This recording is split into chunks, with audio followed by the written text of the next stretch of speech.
नमस्कार बंधुओं। आज मौर्य साम्राज्य की प्रशासनिक व्यवस्था के अंतर्गत जो अगला व्याख्यान देने के लिए जा रहे हैं वो है मौर्यकालीन न्यायिक व्यवस्था। इससे पहले मैंने आपको मौर्यकालीन प्रशासनिक व्यवस्था के बारे में बताया है, वहाँ की सैनिक व्यवस्था के बारे में बताया है, सैन्य सिस्टम के बारे में या प्रतिरक्षा व्यवस्था, और वहाँ की आर्थिक तंत्र के बारे में आपको बताया है। आज बात करेंगे न्यायिक तंत्र की या न्याय व्यवस्था की। मौर्य साम्राज्य इतना व्यवस्थित राज्य था जहाँ पर जनता बहुत सुखी थी, लोकहित कल्याणकारी राज्य माना गया है। अनेक इतिहासकारों के द्वारा उसको स्वीकार किया गया है और ये तभी संभव हो पाता है जब किसी भी राज्य की या देश की न्यायिक व्यवस्था अच्छी होती है। तो आज इसी बात पर चर्चा करेंगे कि किस प्रकार से मौर्य लोगों की न्याय व्यवस्था थी। तो आइए व्याख्यान शुरू करते हैं।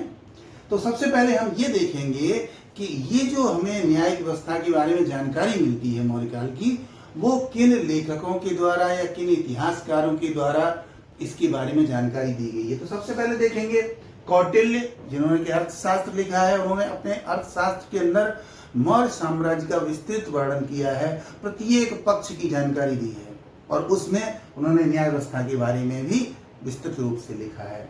मेगास्थनीज, जो कि एक यूनानी था, उसने इंडिका नामक पुस्तक लिखी और उस पुस्तक के अंतर्गत भी विभिन्न प्रकार से चर्चा की गई है। इसके बाद कर्टियस जो थे विदेशी इतिहासकार थे, उन्होंने दिया है, और जस्टिन एरियन जैसे लोग थे जिन्होंने मौर्य साम्राज्य का अध्ययन किया और किया। इसके बाद एन के शास्त्री जी ने भी बहुत शोध करने के बाद मौर्य साम्राज्य की न्यायिक व्यवस्था के बारे में चर्चा की है। तो इन सभी लोगों ने जो विभिन्न प्रकार से वर्णन प्रस्तुत किया है, उसी का सार तत्व ग्रहण करते हुए यहाँ पर मैंने कोशिश की है कि सरल तरीके से आपको ये व्यवस्था बताई जाए ताकि आप इसे अच्छी तरीके से समझ सकें। तो सबसे पहले हम ये देखेंगे कि जो मौर्य साम्राज्य की स्थापना थी वो चंद्रगुप्त मौर्य के द्वारा की गई थी। अब चंद्रगुप्त मौर्य के बारे में विभिन्न प्रकार से इतिहासकारों ने चर्चा की है कि वो शूद्र थे या पिछड़े थे या अमुक जाति के थे। कौटिल्य ने रास्ता चलते किसी बालक को पकड़ लिया और उस बालक को इतना योग्य बनाया कि वो पूरे भारत को संगठित करने के लिए उन्होंने इसे सम्राट घोषित किया और फिर इसके माध्यम से अपनी नीतियों को लागू करके एक विशाल और सशक्त साम्राज्य बनाया। क्योंकि कौटिल्य जो है वो नंद वंश के राजा के द्वारा अपमानित किए थे, घनानंद जी के द्वारा, जिसके कारण से उन्होंने ये शपथ ली थी। तो चंद्रगुप्त मौर्य ने इस साम्राज्य को स्थापित किया था। चंद्रगुप्त मौर्य को जो है वो यूनानी जो लेखक हैं वो इनको सेंडोकोटस कहते हैं कुछ इनको इतिहासकार, और जस्टिन ने इनको एंटीगोनस नाम दिया है। तो कई इतिहासकारों ने इनको अलग नाम दिए हैं जो कि यूनान के थे। तो अब बात करते हैं मौर्य साम्राज्य की न्यायिक व्यवस्था की। खास तौर से मौर्य साम्राज्य में चंद्रगुप्त मौर्य का और अशोक का बहुत अच्छा शासन था। यद्यपि उसके अलावा भी जो मौर्य शासक थे वो भी श्रेष्ठ थे, लेकिन इन दोनों ने व्यवस्था के क्षेत्र में बहुत काम किया था। तो जो न्यायिक व्यवस्था थी वो न्यायिक व्यवस्था के कुछ अलग अलग स्तर हुआ करते थे। ठीक है, ये स्तर थे, सबसे ऊपर राज्य होता था, स्टेट, जो अर्थात मौर्य राज्य, जहाँ पर जो मौर्य राजा होता था वो पूरे राज्य को नियंत्रित करता था, तो वहां पर थी। उसके बाद जनपद, पूरा राज्य जो है वो जनपदों में बटा हुआ था, इनको दौड़मुख भी कहा जाता था। तो इन जनपदों के अंदर या विषय कहा जाता था, विषयपति जो होते थे वो इसके जिले का अधिकारी होता था और वहां पर न्यायिक व्यवस्था भी रहती थी। इसके बाद संग्रहण, जिला जो है वो कई तालुकों में बटा होता था, उनको संग्रहण कहते थे और वहां पर भी न्याय व्यवस्था थी। इसके बाद सबसे छोटी और सबसे प्रभावी जो इकाई थी न्यायिक, वो थी ग्राम संघ यानी ग्राम संघ बने होते थे। कुछ गांव को मिला करके एक समूह बना दिया जाता था और उसे ग्राम सभा कहते थे, और वो ग्राम सभा भी न्यायिक कार्य करती थी। तो अब देखेंगे कि विस्तृत रूप से कि किस तरीके से न्याय व्यवस्था चलती है।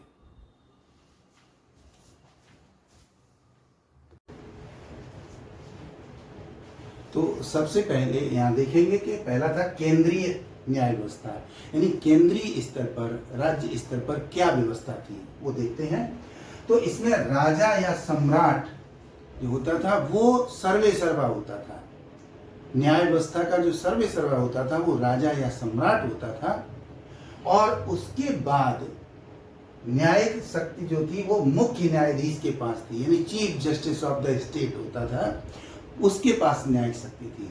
और वो अकेले न्याय नहीं करता था, बल्कि उसको एक टीम दी जाती थी, एक दल दिया जाता था, और ये दल न्यायाधीशों का होता था। इसमें 4 या 5 न्यायाधीश होते थे, यानी 4 या 5 जज जो थे या जस्टिस, वो चीफ जस्टिस के अधीन रखे जाते थे, और ये विभिन्न क्षेत्रों में मदद करते थे। ये जो भी न्यायाधीश थे यह प्रायः पुरोहित वर्ग से, पुरोहित वर्ग के जो अच्छे विद्वान लोग होते थे, जिनको विभिन्न प्रकार की जानकारी होती थी, वो लोग इसमें शामिल किए जाते थे, वो न्यायाधीश बनाए जाते थे। अब जो न्यायालय होते थे वो न्यायालय 2 प्रकार के माने जाते हैं। अब मैगस्थनी जी ये लिखते हैं कि जो न्यायालय थे वो 2 प्रकार के थे। उसमें धर्मस्थीय या धर्म स्थानिक, कुछ पुस्तकों में धर्म स्थानिक लिखा हुआ है, कुछ पुस्तकों में धर्म स्थीय लिखा हुआ है, धर्मस्थीय, और कुछ पुस्तकों में धर्मस्थीय लिखा हुआ है, लेकिन ये एक ही प्रकार है। और यहाँ पर वो लिखते हैं कि ये वे विवाद थे जो राजा और व्यक्ति के व्यवहार के बीच में थे। तो ये कहलाते थे, एक तरीके से इनको दीवानी न्यायालय मान सकते हैं, यानी राज्य और लोगों के बीच में थे। ऐसे जो विवाद होते थे वो इनके द्वारा सुने जाते थे। दूसरे जो थे वो कंटक शोधन न्यायालय थे, और ये कंटक शोधन न्यायालय जो थे इन्हें फौजदारी मान सकते हैं कि ये फौजदारी किस्म थे, यानी आपराधिक मामलों को देखते थे। कौटिल्य ने भी यह स्पष्ट किया है। यद्यपि कौटिल्य ये लिखता है कि मौर्य राज्य जो था बहुत व्यवस्थित था, और वहां पर बहुत कम आवश्यकता पड़ती थी न्याय के मुकदमे चलाने की। लोगों में इतना डर था, इतने अनुशासित थे कि अपराध नाम मात्र के होते थे, लेकिन होते थे। तो ऐसे जो न्यायालय थे वो फौजदारी न्यायालय कहलाते थे, और इन न्यायालयों में 3-3 न्यायाधीश हुआ करते थे। इन 3-3 न्यायाधीश थे, वो इन न्यायालयों की व्यवस्था को देखते थे, मुकदमों को सुनते थे।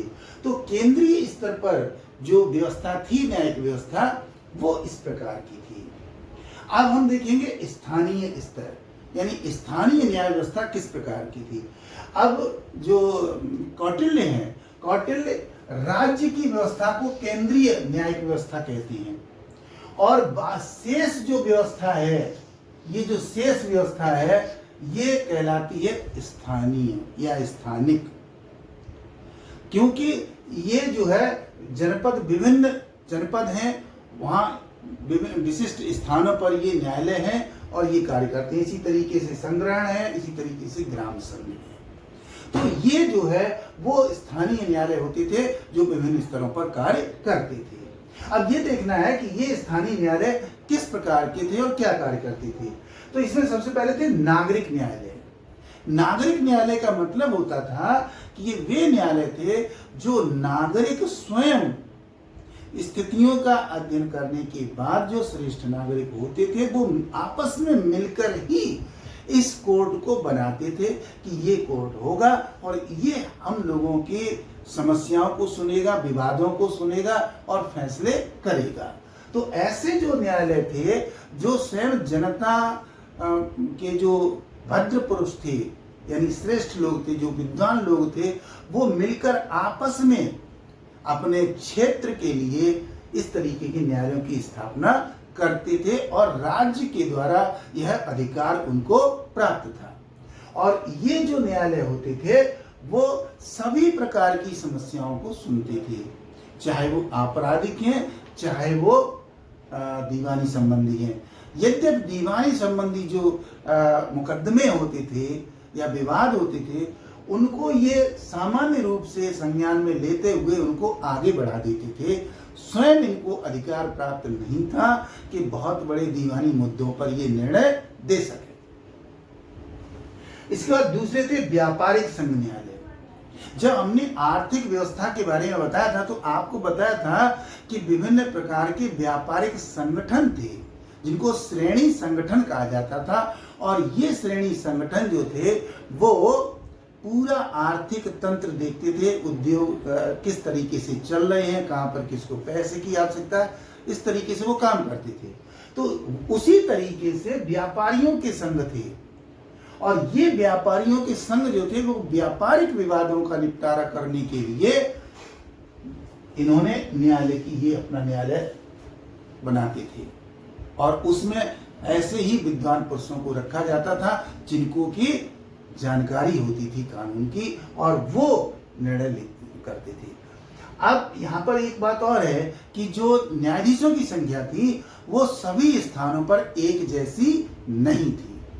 कुछ स्थानों पर जहाँ ज्यादा विवाद होते थे, मुकदमे होते थे, केसेस होते थे, वहाँ ज्यादा न्यायाधीश होते थे, और जहाँ कम होते थे वहाँ पर कम होते थे, या फिर उस स्थान विशेष के क्षेत्र के आधार, विस्तार के आधार पर होते थे कि कितनी जनसंख्या है उसके हिसाब से। तीसरे जो न्यायालय थे वो थे ग्राम सभाएं। ग्राम सभाएं जो थी वो सबसे छोटे और सबसे प्रभावी न्यायालय थे, क्योंकि जितनी ग्रामीण स्तर की समस्याएं थी उनका निपटारा ये ग्राम सभाएं करती थी, और यहाँ का जो अधिकारी होता था, यहाँ का जो ग्राम स्तर का, उसे ग्रामणी या ग्रामिक कहते थे, और उसी के निर्देशन में ये पूरा काम होता था। और वहां पर खास तौर से ग्राम सभा के जो सदस्य होते थे वही न्यायाधीश के रूप में कार्य करते थे। तो ये ग्राम सभाएं होती थी। इसके अलावा जो न्यायालय थे उनको अतिरिक्त न्यायालय की श्रेणी में हम रख सकते हैं। ये जो अतिरिक्त न्यायालय थे ये विभिन्न प्रकार के मुद्दों से संबंधित थे, जैसे कर वसूली के संबंध में हो सकता है, भूमि से संबंधित विवाद के लिए हो सकते हैं, या अन्य क्षेत्रों में किसी तरीके के कोई विवाद है तो इनको आवश्यकता अनुसार अलग अलग स्थानों पर स्थापित किया गया था। तो इस तरीके से निचले स्तर से लेकर के और ऊपरी स्तर तक पूरी की पूरी दुरुस्त न्याय व्यवस्था थी। तो ये मौर्यकालीन न्याय व्यवस्था के बारे में मैंने आपको बताया। अब आपको ये बताएंगे कि आखिर ये जो पूरा जुडिशरी सिस्टम था ये किन कानूनों के आधार पर कार्य करते थे, क्योंकि उस समय कोई संविधान तो था नहीं, कोई विधि विधान तो लिखा हुआ नहीं था जिसके आधार पर कार्य होगा, और न ही कोई इस तरीके की विशेष सामग्री दी जाती थी कि आप इसका अध्ययन करने के बाद और ये निपटारा कीजिए। हाँ, उस समय जो न्याय का आधार था वो क्या था वो देखेंगे। तो न्याय का आधार या न्याय के अंग भी, इसको कंपोनेंट ऑफ जस्टिस इनको कह सकते हैं। तो ये जो आधार थे उसमें सबसे पहला आधार था रिलीजन, धर्म। यानी धर्म की क्या मान्यता है, धर्म का क्या नियम है, धर्म क्या चाहता है, व्यक्ति ने जो अपराध किया है या जो मुकदमा चल रहा है वो धर्म के आधार पर कितना दोष प्रमाणित करता है, उसके आधार पर सजा निर्धारित की जाएगी या न्याय दिया जाएगा। तो धर्म सबसे प्रमुख आधार था। उसके बाद दूसरा आधार था व्यवहार, ह्यूमन बिहेवियर। ह्यूमन बिहेवियर के आधार पर विधि बनाई जाती थी, नियम निर्धारित किए जाते थे। मानवीय मूल्यों के आधार पर, नैतिकता के आधार पर नियम बनाए जाते थे, मानवीय आधार पर नियम बनाए जाते थे, और उनको ध्यान में रखा जाता था कि मानव व्यवहार क्या कहता है, विधि क्या कहती है, विधान क्या कहता है। ये कोई लिखित विधान नहीं था, ये केवल विद्वानों के द्वारा स्वीकार किया गया विधान था या स्वीकार की गई मान्यताएं थी एक तरीके से।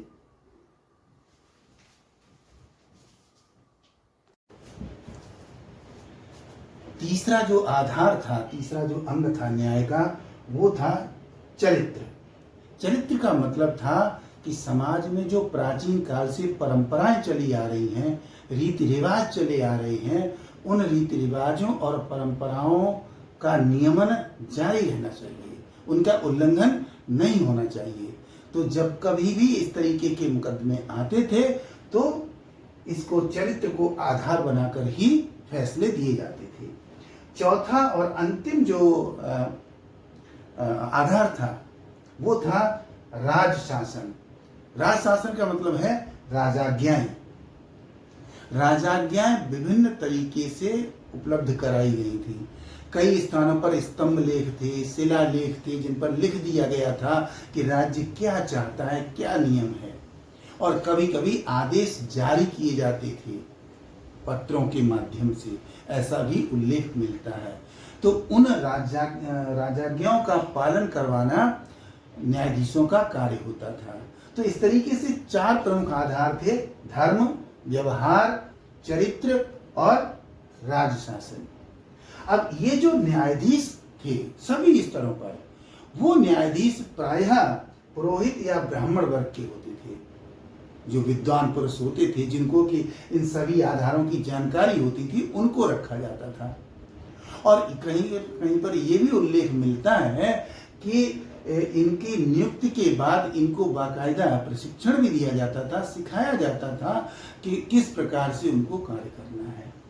राजा जो है वो उच्च स्तर पर न्यायाधीशों की नियुक्ति करता था और उसके बाद शेष न्यायाधीशों की, जितने भी अधीनस्थ न्यायालय थे, उनकी न्यायाधीशों की नियुक्ति जो है वो मुख्य न्यायाधीश के माध्यम से की जाती थी। कभी कभी अन्य लोगों का भी परामर्श लिया जाता था। तो इस तरीके से ये न्याय व्यवस्था थी मौर्य साम्राज्य की।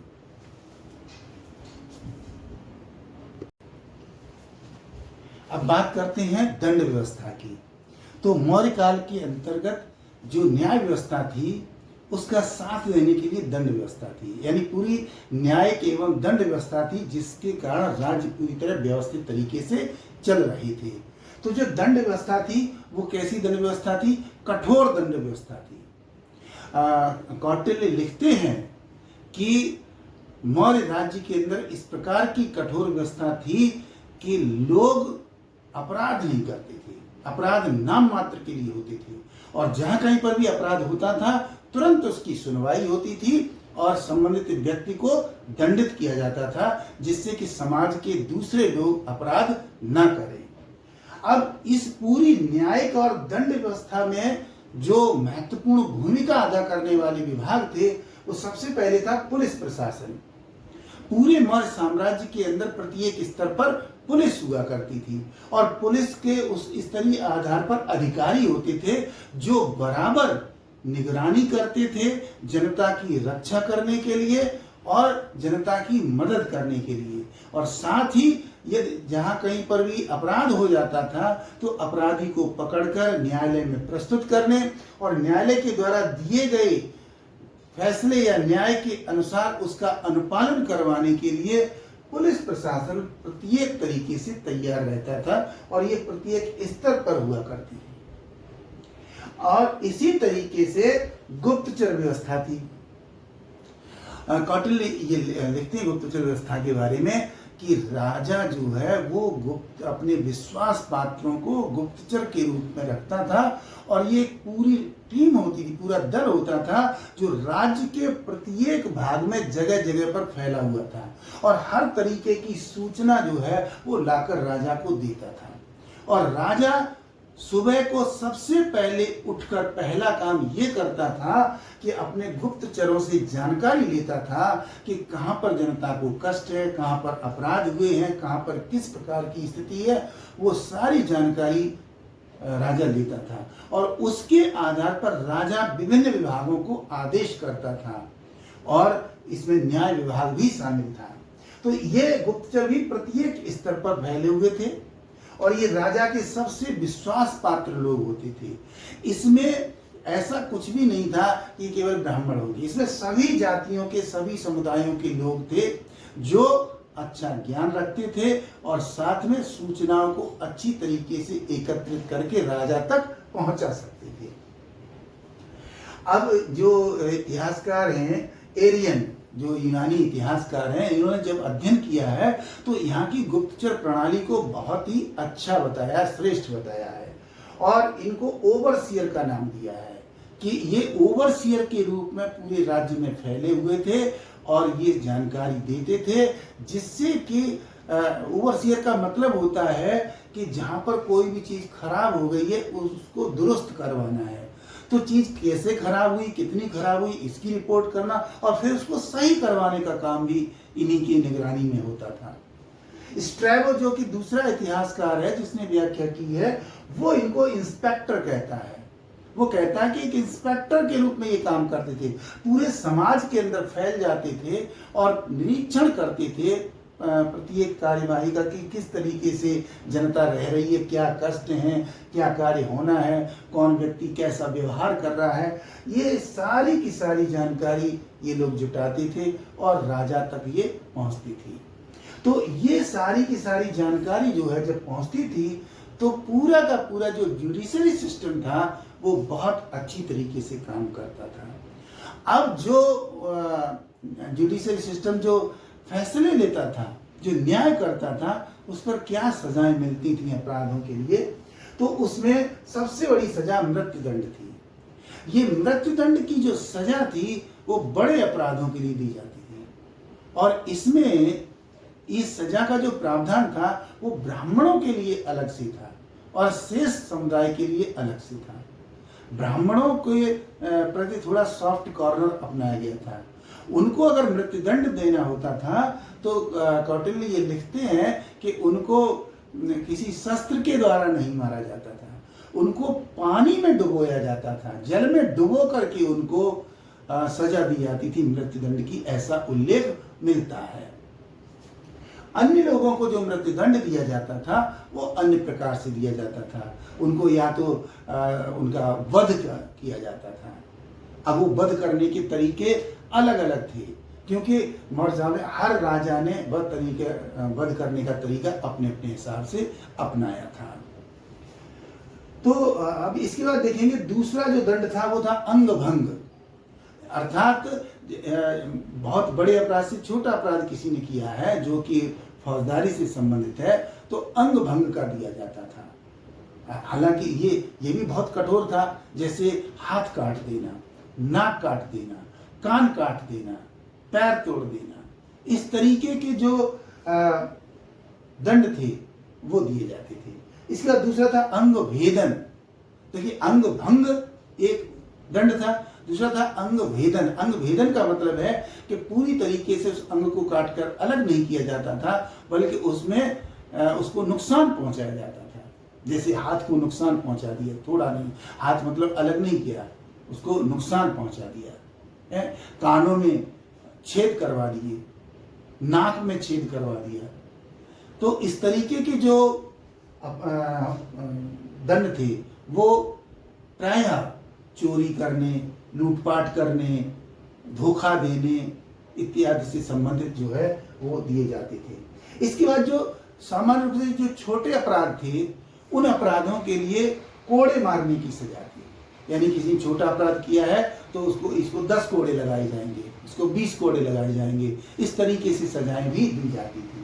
और इसके बाद कुछ स्थानों पर उल्लेख मिलता है जहाँ पर मैगस्थनीज अपनी इंडिका में इसका वर्णन करते हैं कि यद्यपि जो है मौर्य साम्राज्य के अंदर आर्थिक दंड बहुत कम मात्रा में दिया जाता था, क्योंकि राज्य का ये सोचना था या उस समय के राजाओं का ये सोचना था कि आर्थिक दंड से राज्य की अर्थव्यवस्था को नुकसान पहुंचेगा, इसलिए इस प्रकार का दंड कम दिया जाता था, लेकिन दिया जाता था। ऐसा उल्लेख मिलता है कि दिया जाता था। और इसके बाद जो अंतिम दंड इसको मान लें कारावास के रूप में, कारावास के रूप में दंड दिया जाता था कि उसको बंदी बना करके कारागार में रखा जाता था। और कारागार में सश्रम दंड दिया था, उनसे श्रम करवाया जाता था, कार्य करवाया जाता था और बहुत से कार्य उत्पादकता से संबंधित थे। तो इनको किसी को 3 माह की सजा, किसी को 2 माह की सजा, किसी को 6 माह की, किसी को वर्ष भर की, जैसा जिसका अपराध होता था उस तरीके का दंड दिया जाता था। अब ये जो पूरी की पूरी जो दंड व्यवस्था थी, वो दंड व्यवस्था बहुत ही स्पष्ट थी, जिसके कारण से जनता के छोटे से छोटे व्यक्ति तक को पता होता था कि अगर हमने इस तरीके का अपराध किया तो हमको ये दंड मिलेगा। लिहाजा वो पहले अपराध करने से पहले ही ये सोच लेता था कि मुझे अपराध नहीं करना है, नहीं तो हमारा अंग भंग कर दिया जाएगा, अंग भेदन कर दिया जाएगा या आर्थिक दंड दिया जाएगा। तो लोग डरते थे, जिसके कारण से कम दंड दिया जाता था। अशोक ने विभिन्न राजाज्ञाएं जारी की थी, जिसमें तमाम अभिलेख थे जो उसने पूरे राज्य में जगह जगह फैला दिए थे, शिलापट्टों पर लगवा दिए थे और स्वयं को उपाधि धारण की थी देवानाम प्रिय या प्रियदर्शी की उपाधि धारण की थी। और उसमें उसने इन दंडों को काफी कम कर दिया था। ये जब जिस समय वो गद्दी पर बैठा उस समय तो ये सारे दंड व्यवस्था चालू थी, लेकिन जब उसने बौद्ध धर्म ग्रहण किया तो इनमें काफी परिवर्तन कर दिया था और उसने ही पुरोहितों के साथ साथ बौद्ध भिक्षुओं को या जो बौद्ध विद्वान थे उन लोगों को भी न्यायाधीश के रूप में नियुक्ति करना शुरू कर दिया था। तो ये पूरी की पूरी न्याय एवं दंड व्यवस्था थी मौर्य साम्राज्य की, जिसके आधार पर मौर्य साम्राज्य अत्यंत शक्तिशाली बना था, जन कल्याणकारी बना था और विधिवत कार्य करने वाला बना था। तो इसीलिए मौर्य साम्राज्य के अंतर्गत काफी प्रगति होती है। तो ये जानकारी थी मौर्यकालीन न्यायिक व्यवस्था की और दंड व्यवस्था की। उम्मीद करता हूँ जानकारी आपको अच्छी लगी होगी। जानकारी अच्छी लगी है तो वीडियो को लाइक और शेयर करना मत भूलिए और हाँ, हमारे चैनल को सब्सक्राइब जरूर कर लीजिए। इसका नाम है हिस्ट्री बाई लाल सर।